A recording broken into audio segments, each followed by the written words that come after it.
हम आप बड़ी सरलता से कहते हैं कि माँ कैकेयी ने अपने बेटे भरत के लिए राम जी को छोड़ दिया। थोड़ा विचार करके देखिए कि माँ कैकेयी ने छोड़ा किसे है।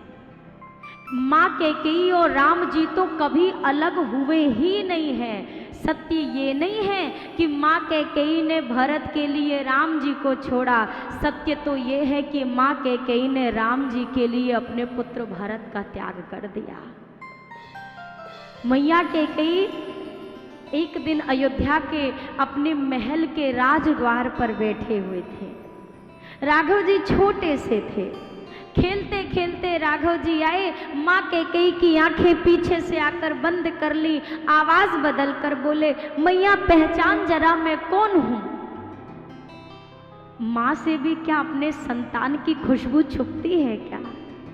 मैया कैकेयी ने राघव जी को खेल खिलाने के लिए, लगता है मेरा लक्ष्मण लाला आया है।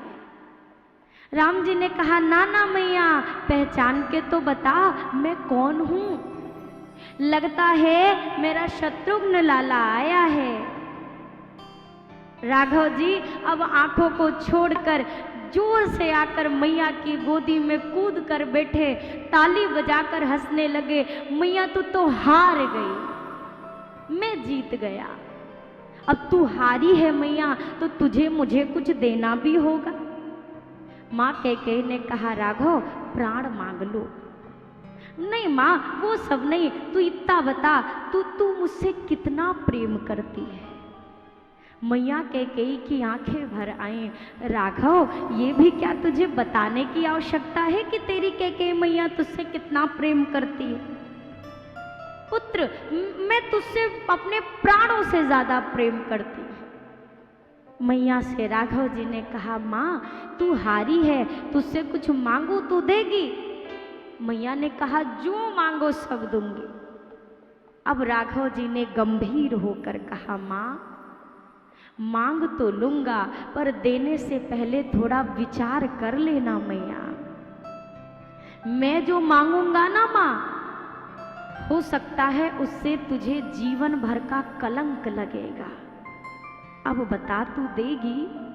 मैया कैकेयी ने कहा, अगर मेरा राम इस कलंक से प्रसन्न होता है और मेरे राम का गौरव संसार में बढ़ता है, तो राम के गौरव को बढ़ाने के लिए कैकेयी को जीवन भर का क्या, कई जन्मों का कलंक भी स्वीकार है, मैं ले लूंगी। राघव जी ने कहा, माँ इतना ही नहीं, तेरी मांग का सिंदूर मिट जाएगा माँ। मैया कैकेयी की आंखें भर आई। माँ कैकेयी ने कहा, पुत्र तेरे लिए मुझे वो भी स्वीकार है। फिर राम जी ने कहा, माँ इतना ही नहीं, तेरा बेटा भरत तुझे जीवन भर माँ नहीं कहेगा माँ। मैया ने रोते हुए कहा, राम भरत तो नहीं कहेगा, एक बात बताओ, आप तो मुझे माँ कहोगे ना, आप तो नहीं छोड़ोगे मुझे। नहीं माँ, संसार इधर से उधर हो सकता है, पर ये राम अपनी माँ कैकेयी को कभी नहीं छोड़ सकता। ठीक है, तो मुझे नहीं फर्क पड़ता, अरे भरत छूटे तो छूटे, पूरे ब्रह्मांड का विधाता अगर मुझे माँ कहेगा तो और कोई ना कहे तो भी कोई परवाह नहीं। फिर माँ कैकेयी से राघव जी ने कहा, एक और बात माँ, तुझसे जो मांगूंगा ना माँ, आज के बाद संसार की कोई माँ अपनी बेटी का नाम कैकेयी नहीं रखेगी। जीवन में कभी तेरे नाम की कोई बेटी संसार में नहीं होगी। अब बता तू देगी क्या? अवश्य दूंगी, तू मांग तो सही रघुनंदन। माँ सब तुझे छोड़ देंगे, ना अपने तक तुझसे मुंह मोड़ लेंगे, अयोध्यावासी तुझे देखना तक नहीं चाहेंगे। माँ अब बता देगी क्या? कैकेयी ने कहा, राम बस एक प्रार्थना है, तुम मुझे मत छोड़ना, पूरा संसार छोड़ दे, मुझे फर्क नहीं पड़ता है, आप तो नहीं छोड़ोगे। राघव जी ने उस वक्त माँ से कहा, माँ यहाँ पर आने का मेरा उद्देश्य ये है, और एक समय में जब मेरे लिए राज्याभिषेक की तैयारियां हों, उस समय माँ तू एक काम करना, अपने राम के लिए 14 वर्ष का वनवास तैयार कर देना। माँ कैकेयी ने वो बचपन का किया हुआ वचन आज पूरा कर रही है। ये मैया कैकेयी त्याग की पात्र हैं। संसार की ना तो कोई माँ इतना बड़ा त्याग कर सकती है, ना कोई पत्नी इतना बड़ा त्याग कर सकती है जो मेरी माँ कैकेयी ने किया है राम जी के लिए। जब राम जी छोटे से थे, पहली बार जब राम जी के मुख से माँ शब्द निकला, माँ कौशल्या की गोद में बैठे थे। माँ कौशल्या सुन करके बड़ी प्रसन्न हुई, लेकिन राघव जी के मुंह पर हाथ रख लिया। क्यों हाथ रखा? मैया कौशल्या ने कहा, लाला तेरे मुंह से पहली बार माँ सुना, बड़ा अच्छा लगा, पर राघव तूने गलत व्यक्ति को माँ कहा है। मैं तेरी माँ थोड़ी ना हूँ, तू कौन है? राघव जी से आज मैया ने कहा, वारी जाऊं भैया तेरी मैया कैकेयी है। तेरी माँ तो कैकेयी है राम, तू कैकेयी को जाकर माँ कहना, मैं तो भरत की मैया हूँ, मैं तेरी मैया नहीं हूँ। ये ऐसा पात्र है मानस का। मैया कैकेयी से भरत जी ने कहा, माँ भैया कहाँ थे? माँ कैकेयी के हृदय का उस समय क्या भाव रहा होगा, जो माँ जानती है कैकेयी एक अंतिम बार अपने पुत्र के मुंह से अपना माँ शब्द सुन ले, इसके बाद जीवन भर तुझे ये सुख मिलने वाला नहीं है। राज्याभिषेक हो गया, त्रैलोक के आनंद से नाच रहा है। एक कोने में खड़ी माँ कैकेयी आंसू बहा रही है। माँ से राम जी ने कहा, माँ सब सुखी हैं, सब प्रसन्न हैं, तू क्यों रोती है? तेरा बेटा राजा बन गया, अब किस बात का दुख है? मैया कैकेयी ने उस पल कहा, राम सब ने मुझे क्षमा कर दिया, मेरे भरत ने मुझे आज तक क्षमा नहीं किया। मेरे भरत ने 14 साल हो गए रघुनंदन, मैंने अपने भरत के मुंह से माँ नहीं सुना है। 14 वर्ष की अवधि बीत गई। राम जी ने कहा, मैं अपने भरत को जानता हूं, मैं अभी जाकर भरत से कहूंगा, वो मेरी बात मानेगा। भरत जी से जाकर कहा, भरत भैया आज अगर आपका बड़ा भाई आपसे कुछ मांगे आप दोगे? भरत जी ने हाथ जोड़कर कहा, नाथ अगर भरत के तन की चमड़ी की आपके पैरों की जूती भी बनानी हो तो 1 निमिष मात्र में उतार कर दूंगा, आज्ञा करिए। इतना कहते ही भरत जी ने अगले पल हाथ जोड़ लिए, प्रभु मेरे प्राण मांग लेना भैया, बस दास की एक विनती सुन लेना, मुझसे ये मत कहना कि मैं कैकेयी को माँ कहकर बुलाऊं। इतना सुनते ही राम जी मौन ठाड़े खड़े हो, कुछ ना बोल सके। मैया कैकेयी ने अब बोला, भरत अयोध्या का राज्य तो छिन ही चुका था पुत्र, पर मंथरा की सहायता से मैंने पुनः राज्य की मांग कर ली और राम को 14 वर्ष के लिए वनवास में भेज दिया। सुनते ही भैया भरत ने यहाँ बहुत सारे कटु शब्द माँ कैकेयी को बोले हैं, जिस पर कई सारे लोग कई तरह के प्रश्न भी उठाते हैं कि भरत जी के जैसे संत ने अपनी माँ के लिए ऐसा शब्द बोला। आप एक बात बताओ, आप किसी अपने के लिए गलत से गलत कोई कार्य कर दो और आप जिसके लिए ये सब कुछ करो वही आकर आपसे कह दे बहुत गलत कार्य किया है आपने, उस समय आपके मन में क्या भाव उठेगा? मैंने जिसके लिए किया आज वही मुझे ये बातें सुना रहा है। भरत जी के लिए राज्य की मांग हुई है। भरत जी ने कहा, अरे कैकेयी तू माँ नहीं हो सकती, अगर भरत को ये कलंक देना था तो गर्भ में ही मेरी हत्या क्यों नहीं कर दी? मैया कैकेयी ने कहा, भरत मैंने तेरे लिए ये सब किया पुत्र। भैया भरत ने कहा, तूने मुझे राजा नहीं जीवन भर का कलंक बना दिया है कैकेयी। मैया कैकेयी ने जब भरत जी की यह बात सुनी, भरत जी के क्रोध करने का कारण अवश्य समझिएगा। भरत जी परम संत हैं और संत का क्रोध भी सुधार के लिए होता है। भरत जी ने जब क्रोध किया, माँ कैकेयी के मन में पीड़ा हुई। मैया कैकेयी ने मन ही मन कहा, अरे भरत, मैंने तेरे लिए राम जैसे बेटे को वन में भेज दिया, तू मुझे इतने कड़वे शब्द सुनाता है पुत्र। अरे तुमसे अच्छा बेटा तो मेरा राम था, जो वन चला गया पर मुझसे नाराज तक नहीं हुआ। उस समय भरत भैया मन ही मन प्रसन्न हो गए। माँ, मैं यही तो चाहता हूँ कि जीवन भर तेरा राम ही तेरा सबसे अच्छा बेटा रहे। तेरे मन में जो राम जी से दूरी आई, मुझसे आसक्ति हुई, मैंने इसलिए तो ये शब्द बोले।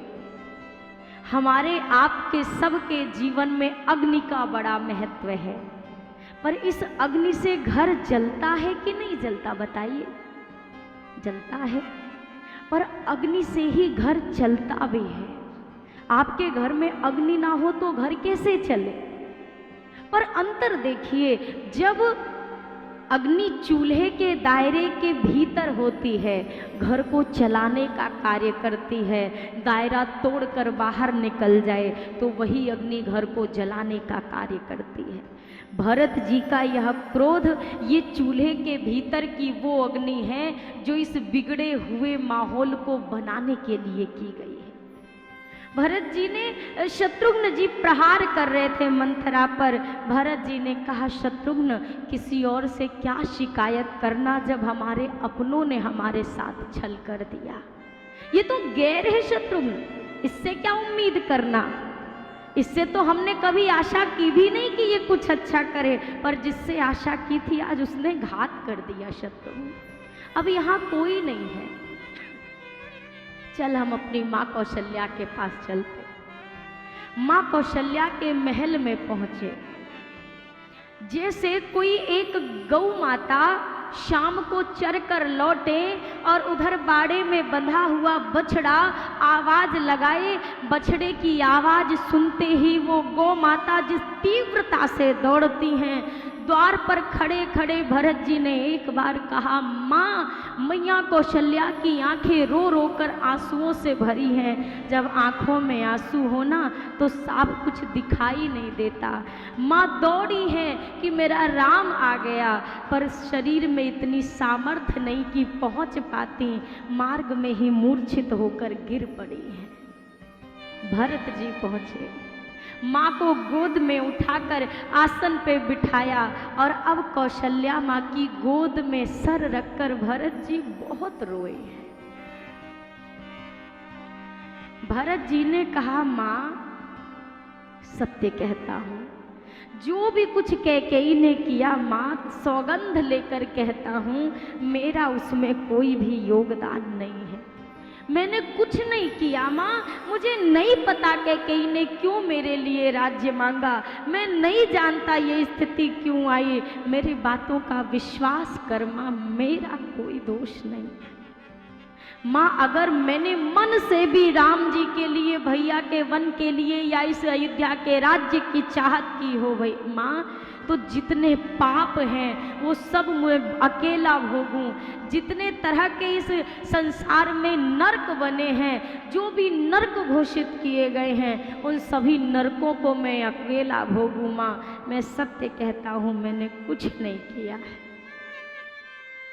कौशल्या अम्बा ने कहा, भरत, संसार में अगर किसी ने स्वप्न में भी विचार किया कि भरत की वजह से राम बन गया है या भरत की वजह से ये सब कुछ हुआ, भरत, ये राम जननी कौशल्या वचन देती है, ये वाक्य कहती है कि उस मनुष्य को कल्प कल्प तक नरक में भी ठौर नहीं मिलेगी, जो ऐसा सोचेगा भी। भरत जी रोने लगे। भरत जी को रोता देख माँ भी रोने लगी।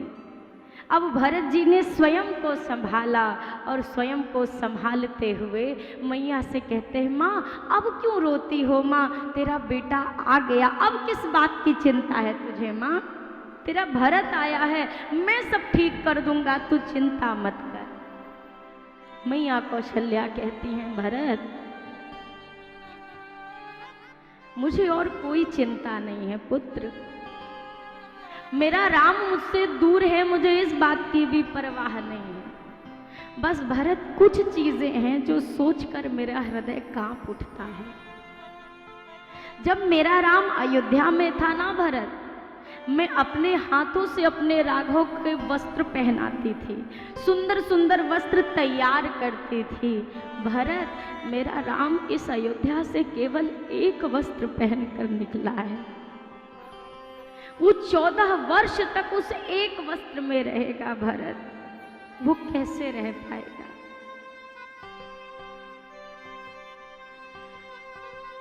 भोरे हो के भूखे हुए हैं,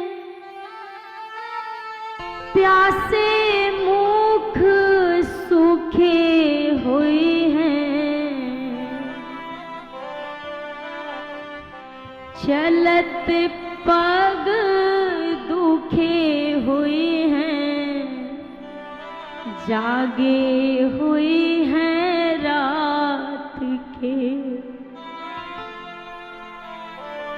सूरज की किरण लागे,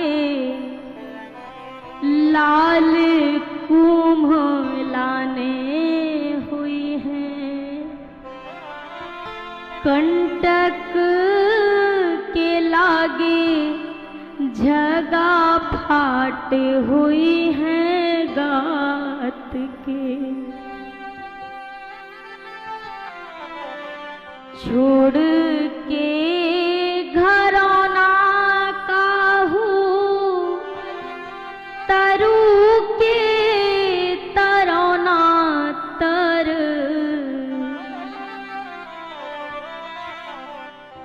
सोए हुई हैं छोना बिछौना हुई है पात के।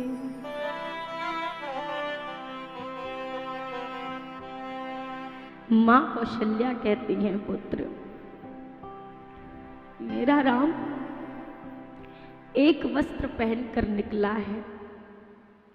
रास्ते में अनेक कटीली झाड़ियां आएंगी, मेरे राघव का वस्त्र अगर फट जाएगा तो वो क्या करेगा? भरत, मैं यहाँ अयोध्या में अपने हाथों से अपने रघुनंदन को भोग पवाती थी और नए नए व्यंजन का भोग लगाती थी। उस जंगल में तो मेरे रघुनंदन को पानी तक नहीं मिलेगा। भरत, प्यास लगती होगी, कोई सरोवर दूर दिखाई देता होगा, जब सरोवर मिलता होगा तो मेरे राघव की प्यास बुझती होगी। नंगे पांव यहाँ अयोध्या में जब वो चलता था ना भरत, तो कमल के जो पराग कण होते हैं, अयोध्या के हजारों दास दासी मेरे राघव किशोरी लक्ष्मण के चरणों के आगे कमल की पंखुड़ियां बिछा देते थे। मेरा रघुनंदन नंगे पांव जंगल गया है भरत, उसके चरणों में छाले पड़े होंगे। मेरा भरत, मेरा राम जिस शैया पर सोता था, उस शैया पर कमल के पराग कण भी मेरे राघव को चुभ जाया करते थे।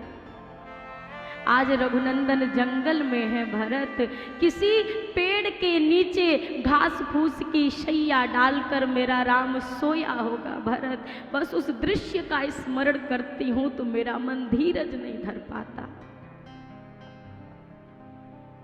कैसे धरूं मन धीरा,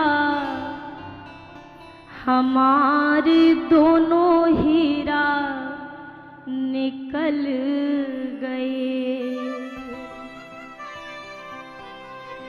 राम लखन सिया बन को चले गए, उठत कलेजवा में पीरा, हमारे दोनों हीरा निकल गए। भीतर बिल खते मातु कौशल्या, भीतर बिल लिखत मातु कौशल्या बाहर भरत अस बीरा हमारे दोनों हीरा निकल गए। अब कैसे धरूं मन धीरा हमारे दोनों हीरा निकल गए। भैया भरत ने बहुत प्रकार से समझाया। प्रातः काल में अंत्येष्टि संपन्न हुई। श्री दशरथ जी महाराज की अंत्येष्टि संपन्न के उपरांत श्रद्धांजलि सभा एकत्र हुई। सभा में बैठे हर एक व्यक्ति ने यही कहा कि भरत जी, एक वचन का पालन राम जी कर रहे हैं, दूसरे वचन का पालन आप करो और अयोध्या का राज्य सिंहासन स्वीकार करो। भरत जी ने हाथ जोड़कर कहा, मैं तो अयोध्या में था भी नहीं, केवल मेरा नाम आया और नाम आने मात्र से पिताजी का स्वर्गवास हो गया, भैया का 14 वर्ष का वनवास हो गया। जब भरत के नाम से इतना सब कुछ हो गया तो अगर मैं गद्दी पर बैठ गया तो क्या ये अयोध्या बचेगी? मैं नहीं बैठूंगा। गुरुदेव से भरत जी ने कहा, एक ही आँख इहई मन माहे,